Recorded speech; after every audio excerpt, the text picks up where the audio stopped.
জাতীয় ঐকমত্য কমিশনের যে প্রেরিত খসড়া তার সাথে শতভাগ একমত হয়ে আমরা আমাদের জবাবটা দিয়েছি। দীর্ঘ আলোচনার পরে আমাদের হিসাব মতে 19টার মধ্যে 7টা মৌলিক সংস্কার বিষয়ে আমরা কিছু কিছু নোট অফ ডিসেন্ট দিয়ে একমত হয়েছি এবং 12টিতে সরাসরি আমরা একমত হয়েছি সংস্কার কমিশনের রিপোর্টে। এই দাঁড়ালো 19টা। তারপরে পুলিশ কমিশনের বিষয়টি তো বললাম, সেটা সহ 20টা। এখন যে 7টিতে আমরা নোট অফ ডিসেন্ট দিয়েছি সেটা খুবই সামান্য মত পার্থক্য। এখানে বলা হয়েছে যদি আমরা ম্যান্ডেট প্রাপ্ত হই তাহলে আমরা এই নোট অফ ডিসেন্ট অনুসারে আমরা আমাদের সংস্কারগুলো সম্পন্ন করব। সেই হিসাবে সকল বিষয়ে ঐকমত্য হয়েছে বলা যায়। হয়তো আমরা একটি বিষয়ে নোট অফ ডিসেন্ট দিয়েছি, হয়তো অন্য একটা দল অন্য একটা বিষয়ে নোট অফ ডিসেন্ট দিয়েছি, সেরকম প্রভিশনটা রাখা হলো আমাদের আলোচনার প্রেক্ষিতে। সেই প্রস্তাবগুলো যখন সাম আপ করা হলো 31শে জুলাই, তার দুই দিন আগে সম্ভবত প্রত্যেক রাজনৈতিক দলের কাছে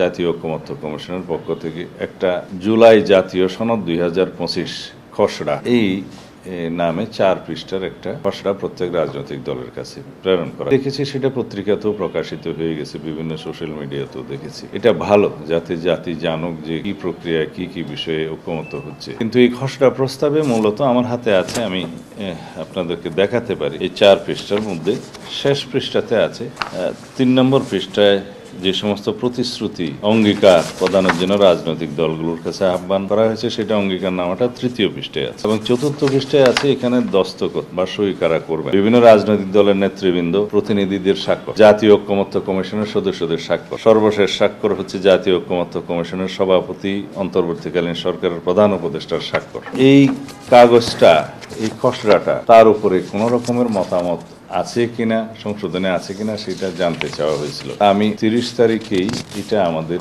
পক্ষ থেকে, আমাদের দলের পক্ষ থেকে কিছু শব্দ প্রয়োগ ও বাক্য গঠনের অসামঞ্জস্যতা ছিল, যেগুলো আমরা একটু সংশোধন, ঠিক বলা যাবে না, একটু রিঅ্যারেঞ্জ করে একই বক্তব্যের সাথে আমরা শতভাগ একমত হয়ে সেটা আমাদের প্রস্তাব জাতীয় ঐকমত্য কমিশনের যে প্রেরিত খসড়া তার সাথে শতভাগ একমত হয়ে আমরা আমাদের জবাবটা দিয়েছি। ও বললাম কিছু শব্দ প্রয়োগ এবং বাক্য গঠনের ক্ষেত্রে কিছুটা অসামঞ্জস্যতা ছিল, সেটা আমরা ঠিক করে দিই। এখন প্রশ্ন আসে এখানে কি আছে। এখানে আছে জুলাই গণ অভ্যুত্থানের প্রেক্ষাপট এবং ঐতিহাসিক পটভূমি 1971 সাল থেকে শুরু করে তারপরে 2024 পর্যন্ত জাতীয় জীবনে সংগঠিত বিভিন্ন রকমের ঐতিহাসিক ঘটনাবলী, এগুলো উল্লেখ করে এবং আওয়ামী স্বৈরাচারী আমলের বিভিন্ন নির্যাতন, নিপীড়ন, অসাংবিধানিক কর্মকাণ্ড এবং স্বৈরাচারী পন্থায় রাষ্ট্র পরিচালনার যে তাদের কর্মকাণ্ড এবং শেষ পর্যন্ত গুম, খুন, নিপীড়ন, নির্যাতন, মামলা হামলার মধ্য দিয়ে একটা নৈরাজ্যকর ও বিভীষিকাময় ত্রাসের রাজত্ব কায়েম করার যে পরিস্থিতি তারা সৃষ্টি করেছে, এই সমস্ত কিছুর বর্ণনা আছে, যার প্রেক্ষিতে জুলাই গণ অভ্যুত্থান